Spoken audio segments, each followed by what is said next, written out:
Alright, before I start, I'm going to give all praises to Yahweh, Bahasham, Yahweh Shai, Bahasham, Rakakodash, give honors to the elders and apostles of Great Millstone, peace, blessings, and salutations. So I'd like to Akim wa Akwath, learning, teaching, and truth and sincerity. It's going to be another video through the Spirit, dealing with this clip here, alright?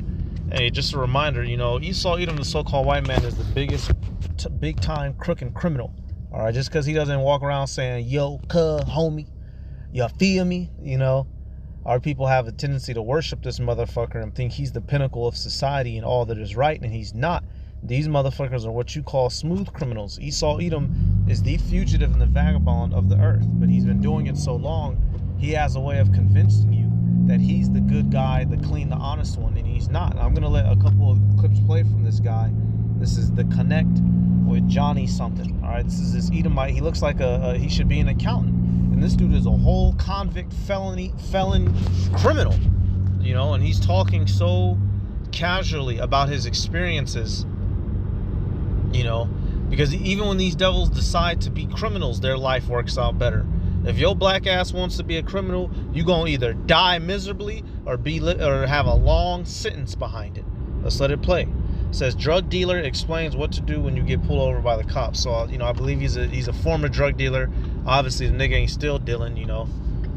Shit, well, hey, I won't say obviously, actually, but hey. Strategies that we employed when we did get pulled over. The first one is there's a couple strategies that we employed when we did get pulled over. The first one is to put the cop at ease immediately, confessing to whatever traffic infraction made him pull you over in the first place. So I remember there was this stretch of highway about 90 miles outside of Eugene that has a sharp decline. So you go down the side of this mountain really fast. And I was probably 20 miles over the speed limit, and we went around this curve and we blew past a trooper. So I knew immediately I was getting lit up. So we pull over to the side, roll the window down, and as soon as he comes up to the window, I say, I know, I took that turn way too fast. So you're confessing to a small crime or infraction to cover up the bigger crime that you're committing. And cops appreciate that. They don't like being bullshitted. No humans like being lied to. So when you give them something to chew on, it immediately tells them, oh, okay, this is a citizen. This is not a guy who's trying to cover up. So, Salaki, I'm going to click on his channel, but right there, y'all, you just saw it. You know, he's talking smooth, calm, and collected, but this guy is giving you advice how to get away with crimes, man. And that's how this guy does. He likes to come off as, what, the angel of light. But we know that he's truly the demon in this fucking world, man. Just tell him, oh, I apologize for my speed, officer. And you know what, y'all? This is what he does to us when he gets on these television shows, on these news, you know, on these news outlets. He'll admit to dropping chemicals off decades ago, or, you know, well, we were responsible for that hanging, or, well, we did commit this atrocity, but we're sorry, guys. We're gonna try to do better. And that's how Esau talks to everybody. And motherfuckers just up and forgive him, man. Like, what the hell are you people smoking? All right, you smoking some of that crack he's selling? You know, hey, 2 Corinthians 11 and 14. It says, and no marvel, for Satan himself is transformed into an angel of light. All right, and applying it to this not only to this man but to his people. The man who was known for being the wicked one, he's become worshipped in this world. All right, the scriptures tell you ain't supposed to suffer a witch to live. This dude is supposed to be put to death. He shouldn't even be alive to be given a testimony of to being able to get away with shit like that. But since Esau Edom, the so-called white man, is the man that everyone worships, he gets away with it. All right, and if we were to put a Negro there talking, you know, when you see a black so-called Negro, an Israelite, talking about his former life as a drug dealer or living some sort of illegal lifestyle, you ought to, oh, he's the scum of the earth, he's a piece of shit. But you look at oh, he's changed his life, he's turned a new leaf, he needs a new shot at life and society. Now it's the end. Salaki, y'all, damn. Yard and everybody's. It says former prisoner explains how he was recruited by the Aryan Brotherhood. This guy was once in a racist gang, but vocab ain't trying to ain't doing nothing to him or to the Aryan Brotherhood, but people want to come fuck with us, y'all. Do you get what I'm saying? The KKK get to run around this bitch free willy-nilly, balls out in the air, but we can't upload a YouTube video without our shit getting took. Heading back into the building to go back to the cell block, and one of the white dudes who was on the weight pile, who I met earlier, comes up from behind me and he goes, "Hey Dirk, did you hear about your new cellie?" I go, "No." And he goes, "Dude's got a jacket." Having a jacket in prison means that you have bad paperwork. And the guy goes, "Are you going to be able to handle it?" And I knew exactly what he meant. And I said, "Yeah, I'll handle it." Now it's the end of yard, and everybody's... So, you know, he talking about how he about to go fuck a dude up, you know? But meanwhile, y'all, these people, when they do their wickedness, it gets glorified. He has a whole YouTube channel. He's getting money off these clips, y'all. This guy's a fucking felon. I'll say it, he's a fucking felon.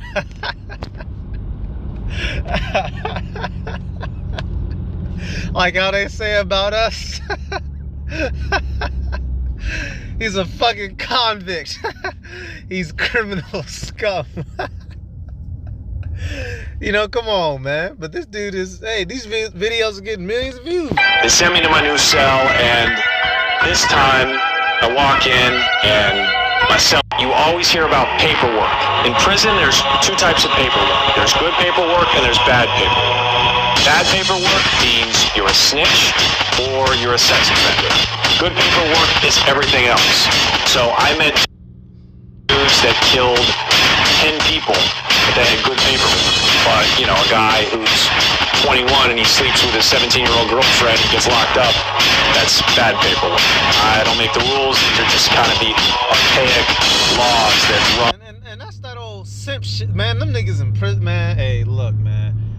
You know, so y'all about to beat up a nigga who, you know, a 20-year-old that was with his, you know, 17-year-old girlfriend, but y'all not about to do nothing to a motherfucker who killed 10 people. Hey, just showing you this world, the laws of this world are completely out of order, all right? If you're trying to be a man according to the standards of this world, you'll fail because everybody's brain is fucked.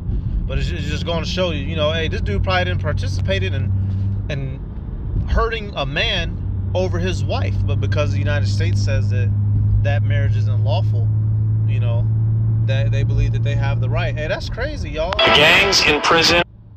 This guy's the craziest prison gang. And so we all get lined up one by one on the chain. And as we're getting uncuffed, I look over at the Samoan guy, and as soon as he gets uncuffed, he turns to a guy standing next to him, and he goes, wham! And he hit him so hard, I just heard the guy go, oof, and just drop, cold, out. And immediately they hit this dude with the pepper spray. And so much of it that the guy is like crying, he's wailing. And the rest of us hit the pavement with our hands behind our head, kissing the ground. I kind of turned my head and rested my cheek against the concrete, and I thought, I may never get out of this place. And later on I found out the guy died. They took him to the hospital and he was dead. He's a sex offender. And so, you know, not glorifying that lifestyle, the prison lifestyle at all, but I'm just using this to show you, you know, these devils, their wickedness, they get glorified, all right? Number one place. He's about to talk about the number one place where to sell coke. How would he know about why is he still alive and why is he not in prison? You know, come on, man. Hey, this guy, don't think for 1 second. This nigga eat every crime and thing that our people do. You got to remember, Esau Edom, the so-called white man, created the modern day nigga. All right. He created these labels and these industries and these companies and this lifestyle to have niggas enthralled in. So he's the originator of this shit. Let me go to I believe it's 2 Thessalonians, 2nd chapter, 3rd chapter. All right, basically he's you know, not only about who he is, but has the world wrapped up in such amount of lies. You know, it's not even fucking funny. They truly believe that this guy is the good guy. Where's it? Okay, yep. 2 Thessalonians 2. And I'll start at 8. It says, and then shall the wicked be revealed. whom the Lord shall consume with the spirit of his mouth, and shall destroy with the brightness of his coming. So this wicked Esau Edom has been revealed by way of what? Prophecy. That's the mouth of the Lord. All right, and at the turn of Yahushua HaMashiach, our Savior, he's literally going to be destroyed. All right, verse 8. Even him whose coming is after the working of Satan, with all power and signs and lying wonders. And this is why the people of this world are so confused, and they idolize this guy, because he had, he's no beard on his face, clean cut, tuxedo, on a jet, going wherever, Delta, American Airlines, whatever the fuck. But this guy can be a whole cokehead, bro. Can be a whole drug lord, kingpin, human trafficker, murderer, serial killer, cannibal. But motherfuckers look at us and point the finger at us, all right? And I'm not excusing our people's wickedness, not by any means. Them niggas gonna get exterminated too. But see, Esau, he doesn't look overtly wicked on the outside, and he has everybody completely, hypnotized by him, dude. Like it said he would. All right, verse 10. And with all deceivableness, he's deceived everyone of unrighteousness in them that perish, because they receive not the love of the truth, that they might be saved. All right. So right there, and the majority of our people, they trust in him, so they're gonna fall with him. They believe he's a good guy. Well, you're gonna fall with this nigga, man. Look at the planet Earth. If the planet Earth was being ruled by the good people, why is everything on Earth dying? Hey, the phrase, I don't like using these little stupid phrases nowadays, but make it make sense, bro. If these motherfuckers are the chosen people, if they're the good guys and we're the bad guys, why is Earth and life decaying away? Why all the fish gone? Why the coral reefs gone? All right. Why is the food not nutritious anymore? All right. Why is there a bunch of extra chemicals in everybody? Why is the men becoming women and the women becoming men? What the hell is going on? The white man is going on. That's what's going on. God damn it.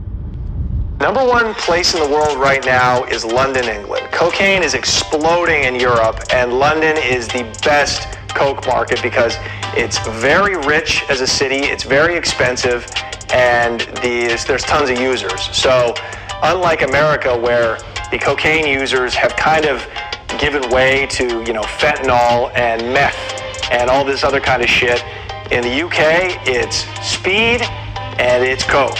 And people from all walks of life and every level of the socioeconomic spectrum are using coke over there. So it could be a bus driver or a banker. Everybody is doing blow. And the consequences are less strict if you get caught. So the prison time over there is probably about a quarter of what you would get for getting caught selling coke in America. And that's simply because Europe is just more liberal. And so right there, he's just breaking it down. Oh yeah, the best place if you are gonna go be a dealer, you want to go over to like it's just nothing, y'all. Like it's just fucking nothing, man. Like I said, you would walk past this dude in Walmart, wouldn't think nothing. You would walk past this dude, think, man, fuck that dude up. This motherfucker could have a whole. You not even realize this nigga got 3 pistols on him, a buck knife, all right, a kilo on him. This nigga a stone cold criminal. But you wouldn't know. And that's this guy's MO, y'all. He likes to pretend like he's the good one. He likes to pretend like he's the righteous one, and he's fucking not. He's the wicked. He's wicked. All right. So that's about it. I just wanted to highlight this, man. It really goes to show you the dynamic. This shit crazy. All right. I'm going to give all praises to Yahweh, Bahashim, Yahushai, Bahashim, Rakan Kodash, the honors to the elders and apostles of Great Millstone. Peace, blessings, and salutations to all like the Akim wa Akwath, learning, teaching, truth, and sincerity. Shalom.